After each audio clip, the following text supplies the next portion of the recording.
Cacing tanah adalah hewan invertebrata yang biasanya hidup di tanah yang lembab.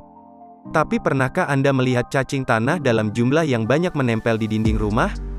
Diunggah oleh akun TikTok @septarinigia, dirinya merekam rumah miliknya dihinggapi oleh banyak sekali cacing tanah yang memanjat dinding rumahnya. Dirinya pun bertanya kepada warganet melalui keterangan di video miliknya, "Ada yang tahu gak kenapa bisa sampai bisa diserbu cacing gini?" Tak disangka banyak warganet yang menjawab di kolom komentar, namun dengan jawaban yang lucu dan tak masuk akal. Seorang netizen berkomentar, "Pada gatel-gatel katanya kena rumput." Ada juga seorang netizen menulis, "Biasanya pertanda gempa, gue pernah baca di buku, tapi bukunya gue yang tulis sendiri."